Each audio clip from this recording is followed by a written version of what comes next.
सो आज का टॉपिक है हमारा गॉसेस थ्योरम। इस चैप्टर में हम डिस्कस करेंगे about area vector, plane vector, solid vector, electric flux की बात करेंगे और फिर डिस्कस करेंगे गॉसेस थ्योरम की बात करेंगे और उसके बाद हम लोग डिस्कस करेंगे एप्लीकेशन ऑफ गॉसेस थ्योरम की।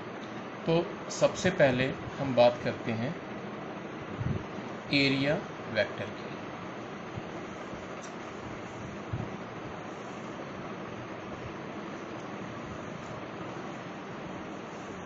So what is the area vector? जैसा कि इसमें नाम लिखा है area, that mean any surface that represent the area with direction and magnitude. तो कोई एक प्लेन एरिया हम लोग लेते हैं, जैसे ये हमने प्लेन एरिया बनाया है फिगर में। इस प्लेन एरिया को हम क्या रिगार्ड कर सकते हैं? इस प्लेन एरिया के पास दोनों चीज़ है, मैग्नीट्यूड भी है और डायरेक्शन भी है। तो इस प्लेन एरिया का जो डायरेक्शन होगा that will B perpendicular and the area vector will represented as vector A is equal to n A. So this is the area vector. Now we are going to discuss the second topic, solid angle.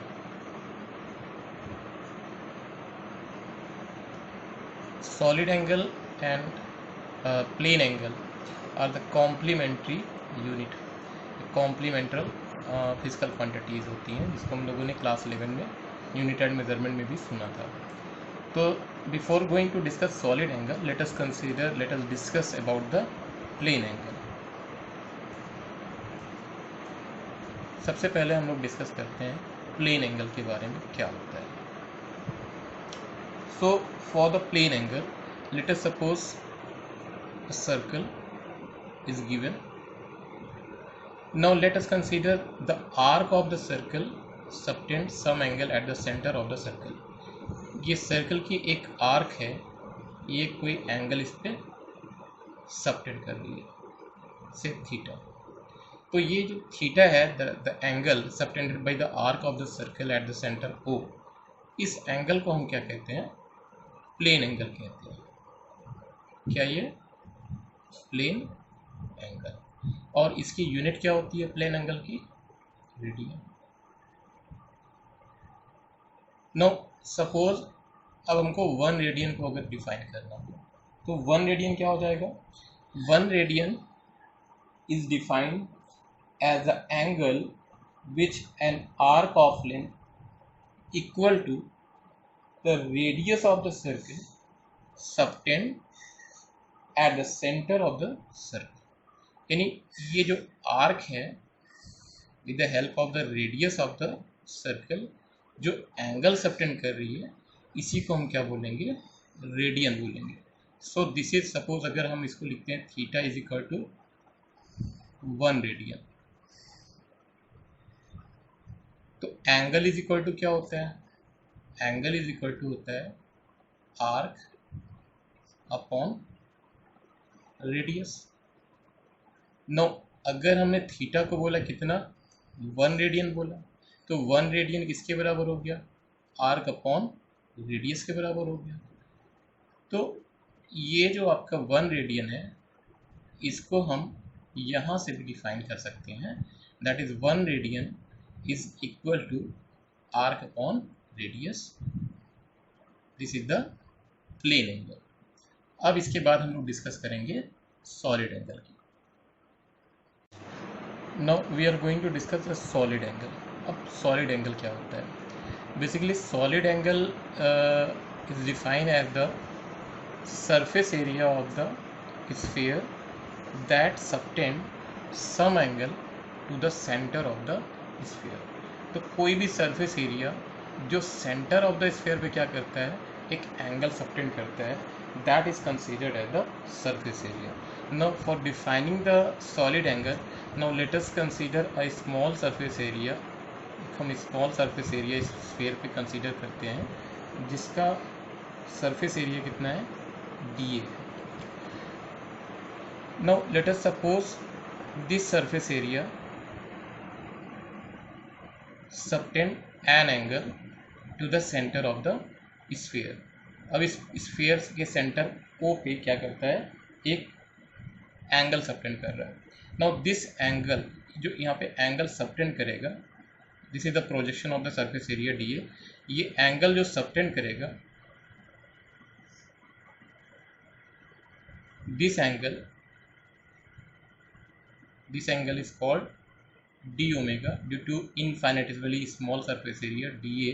An angle is subtended by surface area dA, and this surface area, this angle is called solid angle. Clearly we can say that the surface area dA is directly proportional to what, square of the radius. surface area क्या होता है, square of radius से क्या होता है, proportional होता है. Now dA upon r square may be written as constant. इसे हम क्या लिखेंगे, constant लिखेंगे. And this constant value is nothing but the solid angle d omega. So solid angle d omega क्या हो गया, it is the ratio of the surface area to the square of the radius. ये क्या होता है, हमारा solid angle होता है. Now solid angle की यूनिट क्या होती है, स्टेरेडियन होती है. अब अगर इसको कैलकुलस फॉर्म में लिखें तो D omega is equal to क्या होता है, D A upon are square. Now if we integrate both side, से this is integration for D A and this is for D omega and this is for D A. तो what will be the integration of D omega, it will just become equal to omega, and what is the integration of dA, it will just become equal to the area upon r square. Now what is the area of sphere, it is 4 pi r square upon r square. R square will be cancelled out. So omega, that is the solid angle. अब दोनों में एक difference रखना है कि d omega और omega both are similar, but omega is the solid angle of the total of the sphere subtended by at the center of the sphere, and d omega is the infinitesimally very small surface area taken arbitrary over the surface that subtends some solid angle, say d omega. So this is what the difference between omega and d omega. So here omega is just equal to the 4 pi. तो solid angle क्या हो गया, solid angle बराबर होता है किसके, 4 pi steradian के बराबर होता है, that is called solid angle. Now let us consider an area element dA. An area element dA is situated from a distance r from point O. This area element dA is situated from some point say O at r distance.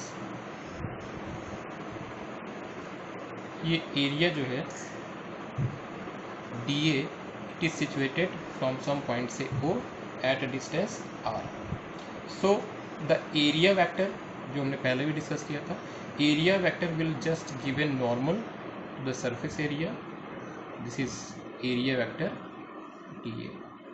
So this is the area dA from point O at r distance, and this is the area vector dA, and radial vector or radius vector,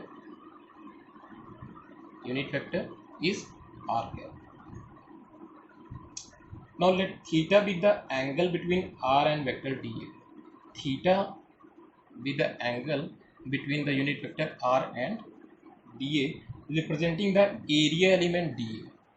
Theta is the angle between r and dA, representing the area element dA. Now if we draw a sphere taken O as the center and r as the radius, अगर हम r radius को लेकर के एक sphere draw करना चाहें, एक sphere draw करें then the projection of the area element. अब इसका जो एरिया एलिमेंट DA है इसका प्रोजेक्शन कैसे बनेगा, ऐसे करके बनेगा। This will be the projection area, this is the projection of DA। ये क्या बन रहा है, this is the projection of DA and this projection has value DA cos theta. इस प्रोजेक्शन की जो वैल्यू होगी in terms of DA resolve करते हैं with taking as a theta, इसकी वैल्यू इस प्रोजेक्शन की क्या हो जाएगी, DA cos थीटा होगी। अब इस प्रोजेक्शन को हम अगर सॉलिड एंगल के टर्म में बताएंगे तो ये कितना हो जाएगा आपका, d omega is equal to DA cos theta upon r square. So completely it gives the information about the solid angle. That is, if we take some projection with the area vector, then the projection will supposed to say that DA cos theta. Why? Because theta is the angle between the radial vector, unit vector r and DA. So the projection vector has the value DA cos theta, and in terms of cos theta, the value of solid angle will become d omega is equal to DA cos theta by r square. तो अगर ये DA surface area क्या होता है, incline होता है, तो inclination के टर्म में some if suppose it make some angle से theta, then d omega will become equal to not only DA upon r square, it converted into DA cos theta by r square. Now in the next topic we are going to discuss the topic number 3, the flux of a vector field. यहाँ पे electric flux को हमको समझना है।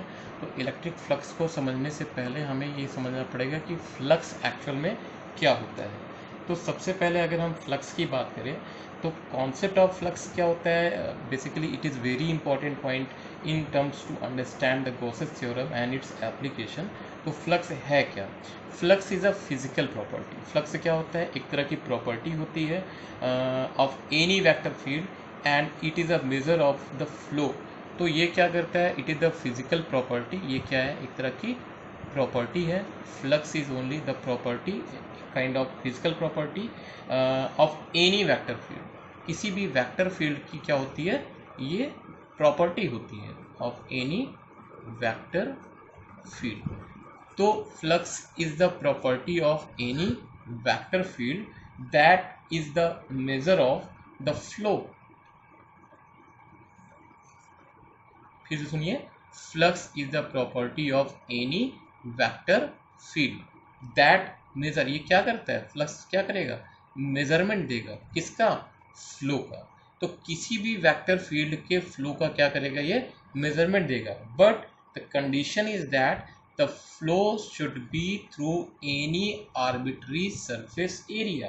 कोई भी imaginary surface है उसके थ्रू कितना वेक्टर फील्ड क्रॉस हो रहा है, ये इसके थ्रू पास होने वाले वेक्टर फील्ड को क्या करेगा, मेजर्ड करेगा।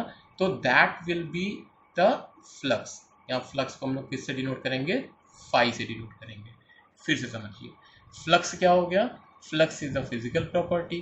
फ्लक्स क्या है, फिजिकल प्रॉपर्टी है किसी भी वेक्टर फील्ड की। तो फ्लक्स क्या हो गया, flux is the property of any vector field that measure. ये क्या करता है, मेजर करता है, किसको, फ्लो को। आप फ्लो कहिए या कह सकते हैं penetration.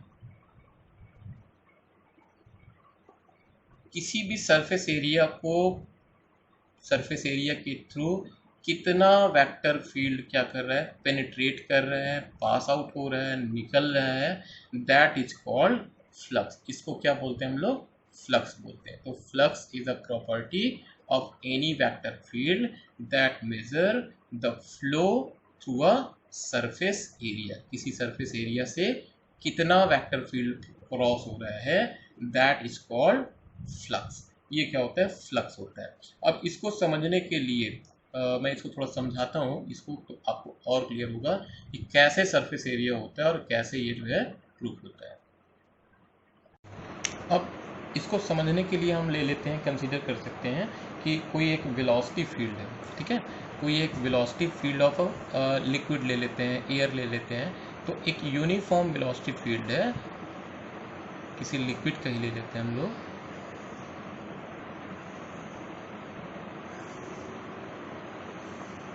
This is the uniform velocity field, आप लिक्विड कह लीजिए या एयर कह लीजिए, कुछ भी कह लीजिए।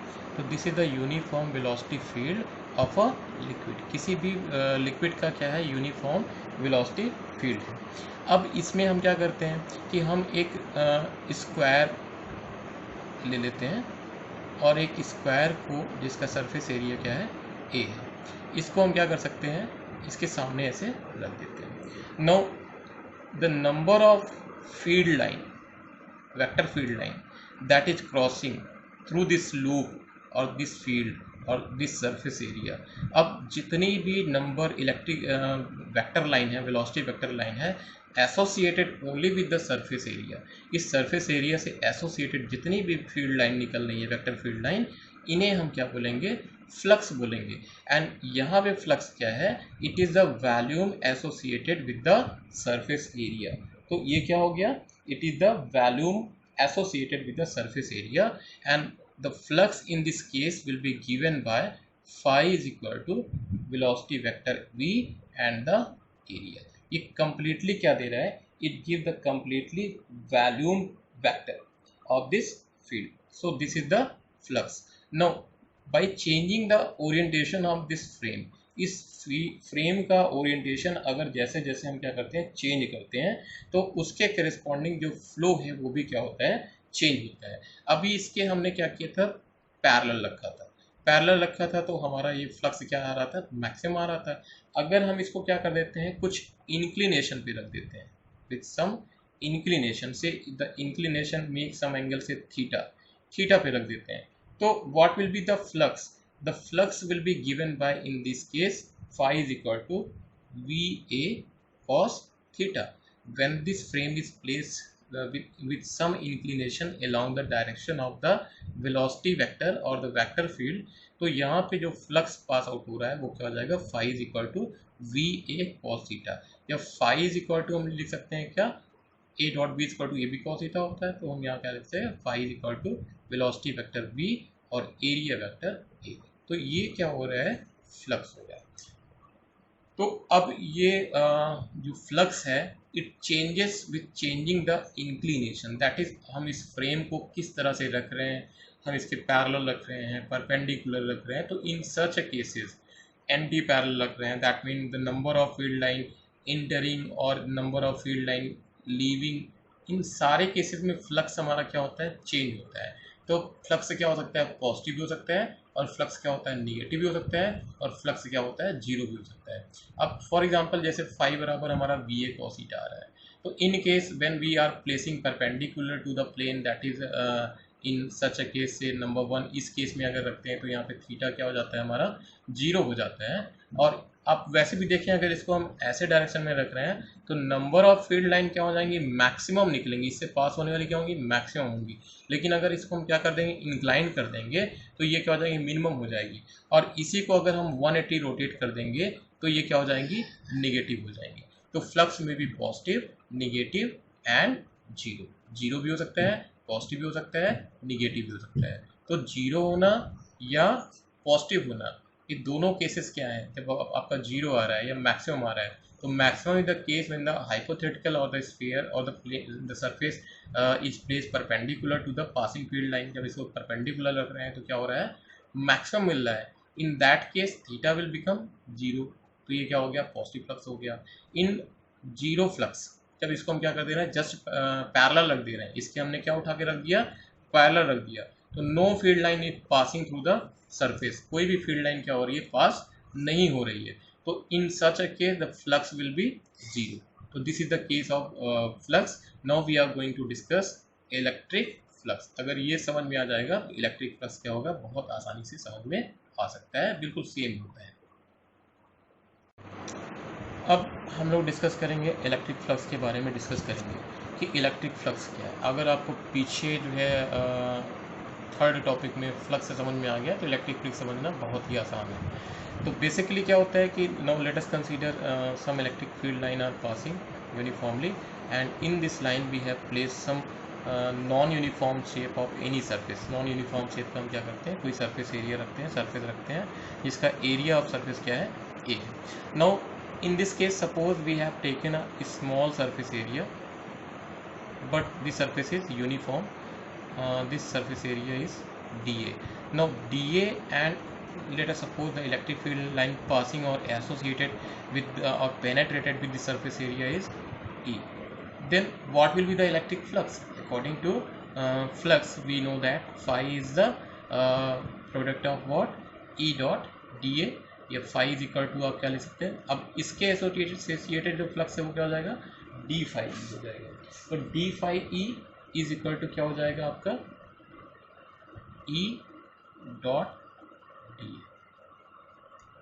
तो d phi E, the electric flux passing through this infinitely small surface area will be given by E dot d. तो यहाँ पे आपका इलेक्ट्रिक फ्लक्स जो आ रहा है ये क्या मेजरमेंट दे रहा है, this electric flux give the measurement of the number of line passing through the some surface held in the electric field। तो ये सरफेस जो फ्लक्स निकल रहा है, ये फ्लक्स क्या बता रहा है कि कितनी नंबर ऑफ फील्ड लाइन जो है इस सरफेस से क्या हो रही है, पास हो रही है। तो हम क्या करते हैं, स्मॉल सरफेस एरिया के लिए मेजर कर लेते हैं। तो टोटल सरफेस एरिया के थ्रू कितना पास आउट होगा, तो हम क्या कर देंगे, इसको इंटीग्रेट कर दें। तो integration of d phi E is the E is the sign for representing that is it is electric flux will given by the surface integral of E dot dA. So this is what electric flux। अब electric flux क्या होता है, अब ऊपर देखिए it is given as the scalar product. तो flux क्या होता है आपका, फ्लक्स क्या होगा, it is a scalar quantity. ये कैसे क्वांटिटी होती है, स्केलर क्वांटिटी होती है, पॉजिटिव हो सकती है, निगेटिव हो सकती है, जीरो भी हो सकती है। और अगर आपको इसका जो है यूनिट निकालना है या डायमेंशन निकालना है, बहुत ही निकालना आसान है। यहाँ से आप देखिए जब इसको इंटीग्रेट करते हैं तो after integration it comes phi बराबर phi is equal to E A. Now E की वैल्यू क्या होती है, value of E is given as F upon Q, क्योंकि आपने पढ़ा है एफ बराबर क्या होता है, क्यू इंटू ई होता है। तो ई की वैल्यू क्या हो जाएगी, एफ अपॉन क्यू इंटू ए। तो अब इसकी यूनिट क्या होगी, 5 unit. F is the force, ठीक है, एफ क्या हो गया, फोर्स हो गया। क्यू क्या है, Q is the charge, and A क्या है आपका, A the surface area. So इसकी यूनिट क्या होगी, यूनिट क्या लिखेंगे, F is the force, so it is newton, Q is the charge, it is coulomb, and A is the surface area. So what is this, this is meter square. So what is the unit, Newton meter square and coulomb inverse।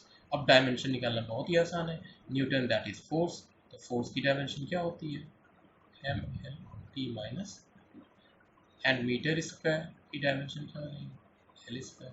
Coulomb that is A T, Q और I T होता है, तो क्या हो जाएगा, A T inverse. तो इसकी dimension क्या आ जाएगी, एम एल की पावर 3 टी की पावर -3 हो जाएगा यहाँ पे, क्योंकि यहाँ पे -1 है, और ए की पावर क्या हो जाएगा, -1। तो डायमेंशन क्या आ गई, M L square T -3 A minus. So this is the dimension of electric flux. Electric flux हमने बताया आपको, इससे पहले फ्लक्स ही बताया था।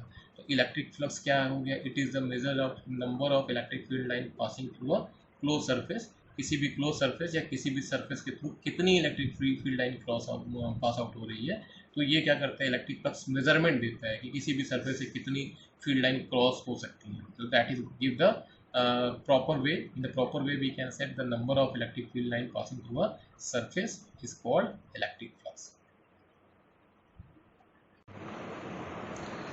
Now in the next we are going to discuss the Gauss's theorem। अब Gauss's theorem की हम लोग डिस्कस करने चल रहे हैं, बात करने चल रहे हैं कि Gauss theorem क्या होती है, ठीक है। तो बेसिकली Gauss theorem एक तरह से क्या होता है, it give the electrostatic relation between the electric flux through any close hypothetical surface area. Hypothetical का मतलब हो गया काल्पनिक, और इस हाइपोथेटिकल सरफेस एरिया को हम क्या कह सकते हैं, गॉसियन सरफेस कहते हैं।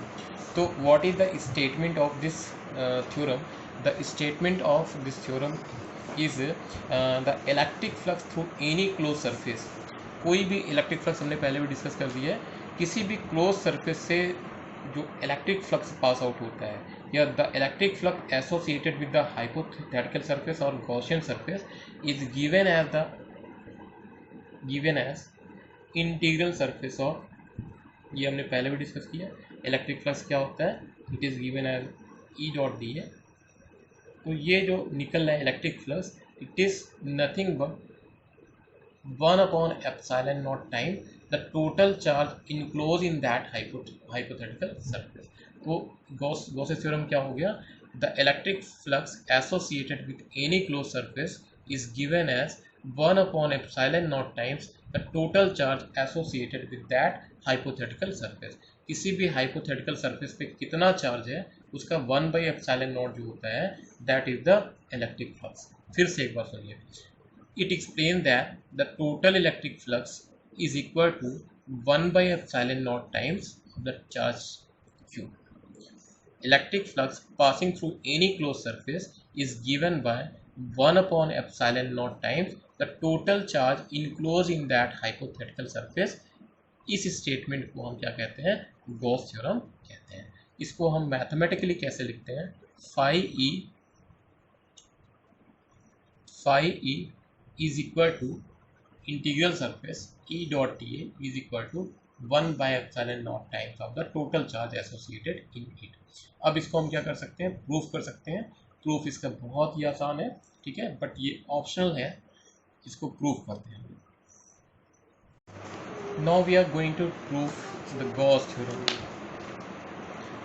तो हम क्या करते हैं, पहले गॉस थ्योरम में बताया कि total flux passing through any hypothetical surface और enclose surface is given as 1/epsilon naught times of the total charge associated in this surface.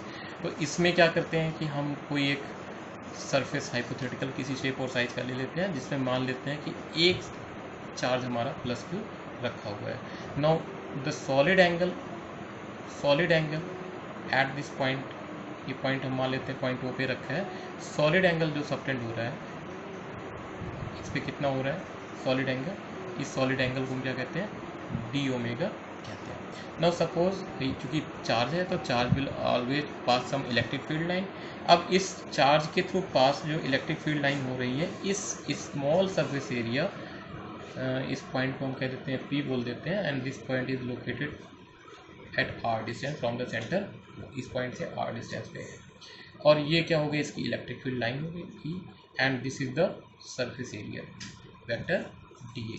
Area vector मैंने पहले भी डिस्कस किया था, and it makes some angle theta with electric field line E।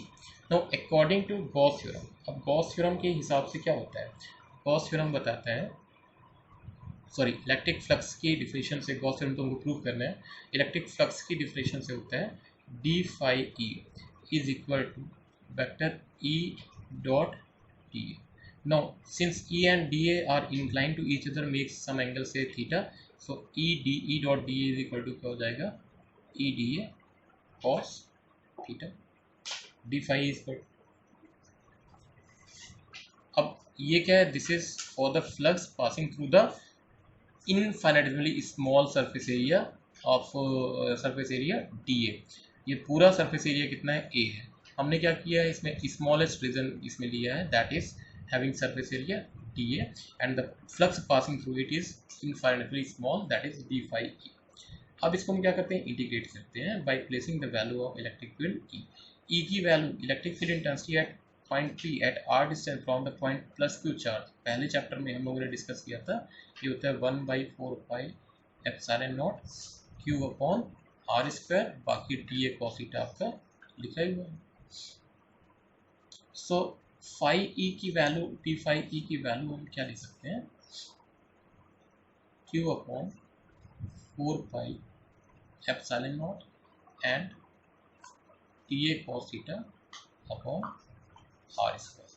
Now dA cos theta upon r square क्या होता है, dA cos theta upon r square हमारा जो है, ये क्या है, हमारा सॉलिड एंगल है, पीछे डिस्कस किया था। तो d phi e इज इक्वल टू कितना हो गया हमारा, q upon 4 pi epsilon naught. Now D A cos theta upon are square की वैल्यू हम लोग क्या रखेंगे, इसकी वैल्यू हम लोग रखेंगे डी ओमेगा सॉलिड एंगल।